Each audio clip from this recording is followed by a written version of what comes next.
Welcome back to the Real News Network. I'm Sharmini Pires coming to you from Baltimore. I'm speaking with Thomas Barlow, who's here from the UK. He's with the Real Media. He's the senior editor there, and we're talking about the upcoming UK elections on June 8th. And if you haven't watched segment 1, please do, because it's a continuation of that conversation. Thanks again for joining us, Thomas. Thank you. So, Thomas, in the previous segment, we ended with why we are in the situation we are in, largely because of the Brexit vote and the referendum that was held. And in fact, Theresa May argued that this was all about the Brexit when she announced the election. She said that I cannot get the support I need from members of parliament to negotiate what's in the best interest of the UK in exiting the European Union. So is that a legitimate way to frame this upcoming snap election? There's some truth in it, which everyone recognises, which is that because of the small majority she has, she can't do what she wants. Having said that, what she wants to do is also what most of the public don't want to have happen, which is to turn Britain into a bargain basement tax haven, you know, a rainy sort of Bermuda where there's no corporation tax, companies can do what they want, and it's the Wild West, you know, that we sell off the NHS to private healthcare companies from the US and all sorts of things like this. So she doesn't have a mandate for it, a popular mandate for what she wants to do, but she also recognises that the Labour Party is weak and that she could get more of a mandate for what she wants to do, even if there isn't public support. So there is truth in what she's saying, but these are not good reasons. It's not in the public interest to do this. Also, she's trying to make the election about Brexit because she knows Labour are weak on that. If she made it about any other topic, she is almost certainly hated, and she's also not very charismatic, so she couldn't win people over to her positions. So if Brexit wasn't happening, I don't think the election would look like it looks right now, and she wouldn't be calling it. Right. Now, the Brexit vote itself slipped through with a very, very small margin when people did approve to leave the European Union. In your opinion, is this a vote on the Brexit itself once again? That's what the Conservatives would like, you know, and I think, to be honest, if it is a major constitutional change, it will change the face of the country. It should be about Brexit. It should be about who's best to manage this enormous change that is going to happen in the country. There could be a great opportunity here. Under European Union rules, you're not allowed to renationalise industries. If we had a socialist prime minister, we could renationalise the railways, the Royal Mail, all sorts of industries that it would be incredibly popular to bring back into public ownership. So there could be a great opportunity here. So there is a debate to be made about Brexit, but by talking about Brexit solely as if it is a single issue, she gets to frame the debate as if like it's all about who's strong enough to negotiate with the European Union and other people, whereas actually what we need to do is judge the Conservative Party on whether they're going to be able to protect the NHS, deliver us healthcare, education, jobs, wealth, you know, the things that are important to us, and fighting climate change. The reality is that in 3 years' time, in 2020, when the election should be, she will have done the negotiations. They will almost certainly have made the country a poorer place, a worse place to live. She'll have damaged the economy. She'll have damaged the environment further and damaged workers' rights. And she almost certainly would be not elected in 2020. And I think she's well aware of that. And she's well aware that when she does the Brexit she wants, she will be held responsible for that at the ballot box. So this way she gets 5 years to do what she wants, and I think that's really what she's interested in. And in terms of this upcoming election on June 8th, where is the United Kingdom in terms of Scotland and other parties that are within the Union now? How are they planning, or how do you think they will react to this election, and how will they do? It's It's very varied. Scotland, it's for the SNP, the Scottish Nationalist Party, who want independence from the UK. This is a win-win for them.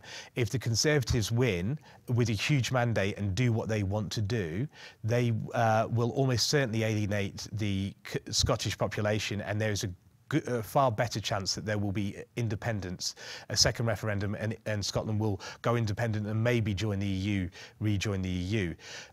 In Northern Ireland, it's very worrying for a lot of people. A lot of people are worried about the Troubles starting again. The Democratic Unionist Party, the essentially pro-British party, have, for the first time, not got a majority in the local parliament in Stormont.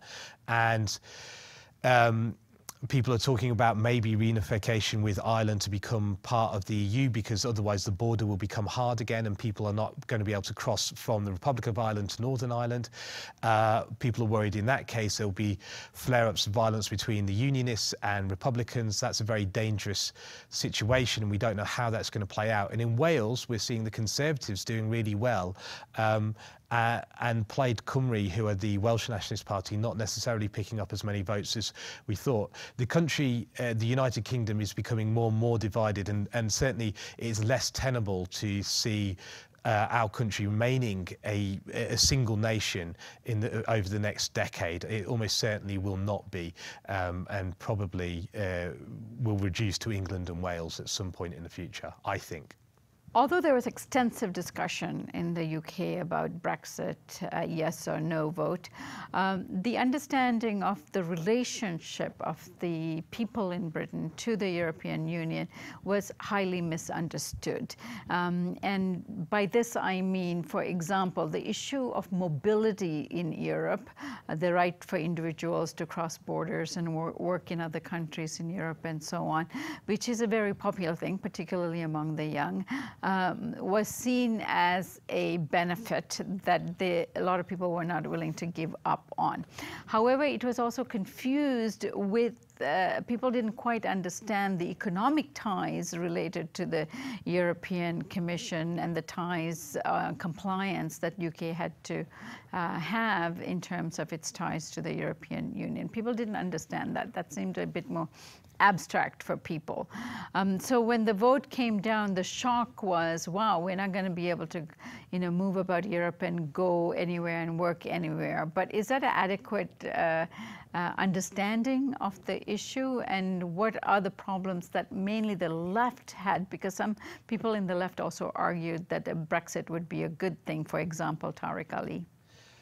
Yeah, well, the thing is, the understanding amongst the British public was maybe slightly different than you characterise, because the Daily Mail and the right-wing press, who are equivalent to Fox News, and 80% of the press are far-right publications, have made migrants and the EU the two single reasons for every problem the country has faced for the past 30, 35 years.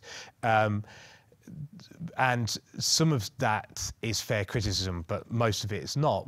But there is certain truths that the free market that is at the heart of the EU meant that jobs were offshored, that people didn't equally share in the benefits of globalisation and of the trade deals, but mostly that the deindustrialisation and the poverty that has occurred in Britain over the past 35, 40 years has been largely due to the fact that we're governed by free market parties in the UK. We're considered within the European Union as the far right of the European Union, economically certainly. So people had a varied understanding of it. Emotionally, I think it seems quite clear that people would just wanted a change, like a significant change.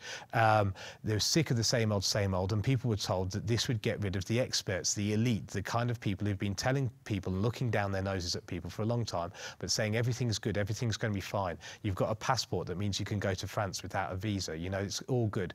And that wasn't good enough for anyone. There was no clear positive arguments for the EU. The Conservative Party ran a campaign like they had in Scotland called Project Fear. They called it Project Fear 2. And that hadn't really worked in Scotland. It actually had increased the independence vote from 33% to 45%. And it failed here because they didn't tell any stories that were inspiring about the EU, what benefits there were. And most of us remained kind of unconvinced about that.